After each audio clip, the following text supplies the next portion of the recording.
Pokud na tohle nalákám nějakou rybu, určitě to bude dravec. Sežere návnadu, utrhne mi lanko a uplave mi i s háčkem. Nádherné vyhlídky.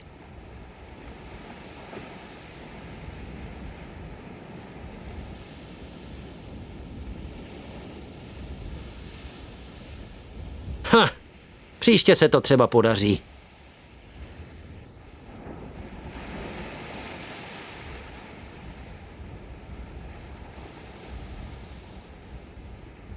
No, ryba si na prázdný háček sotva skočí, ale za pokus nic nedám.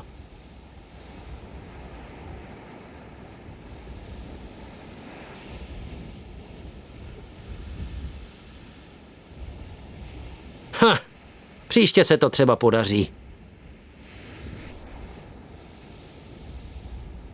Rybu spíš ulovím na nějakého červa, ale kde teď na moři něco takového seženu?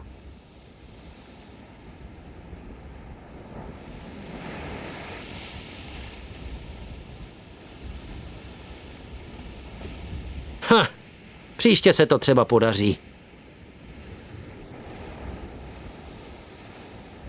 Je to tuhé, smrdí to jak doupě pouštních krys, ale pro někoho je to naprostá lahůdka.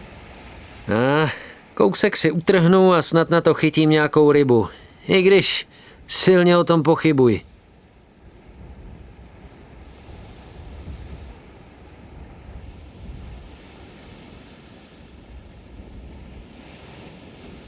Neuvěřitelné. To mě snad přinutí, abych to krabí maso začal jíst. No, nikdy. To radši s ním tucet syrových ryb, než tohle.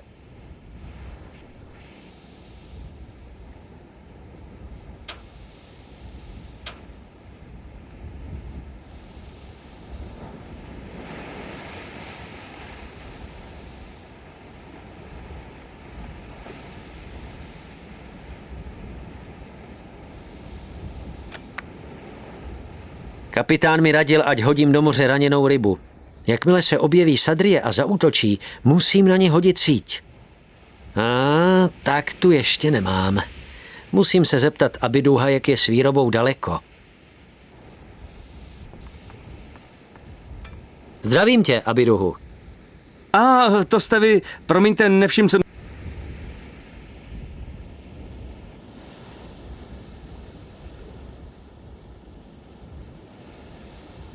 Chtěl jsem se zeptat, máš už pro mě hotovou síť, Abiduhu? Samozřejmě, pane, právě jsem jí dodělal. Na Abiduha je spoleh. Díky za rozhovor, Abiduhu. Ještě si popovídáme později. V pořádku, pane. Až budete chtít, najdete mě tady. Rozhodně nemám v úmyslu opouštět loď.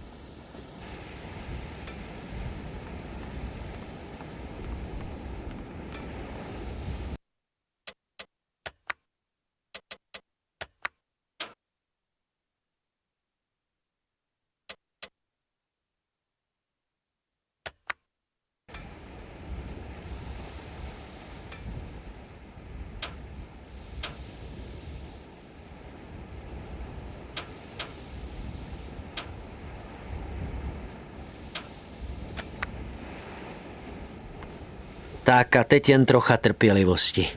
Snad se Sadrie nechá vylákat.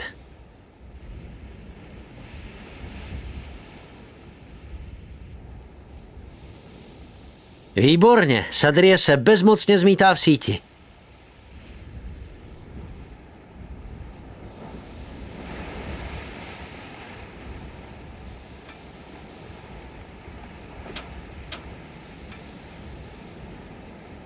Výborně, Sadrie se bezmocně...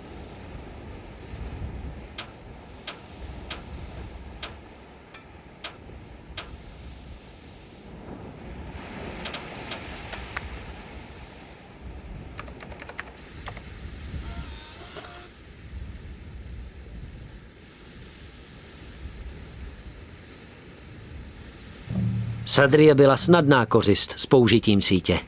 Musí mít poděkovat kapitánovi.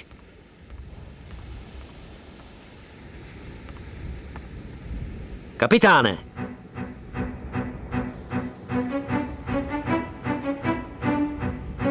Kapitáne, Ikabure změnilo barvu.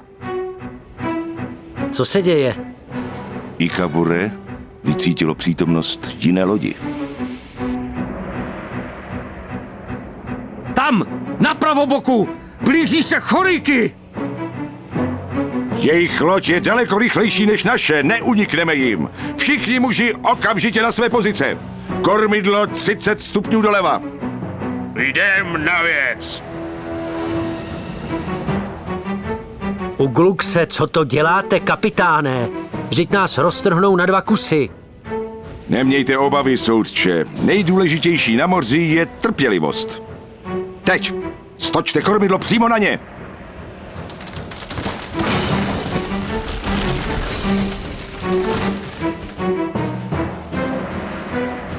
Být vámi, pane, skočil bych si co nejrychleji do kajuty pro zbraň.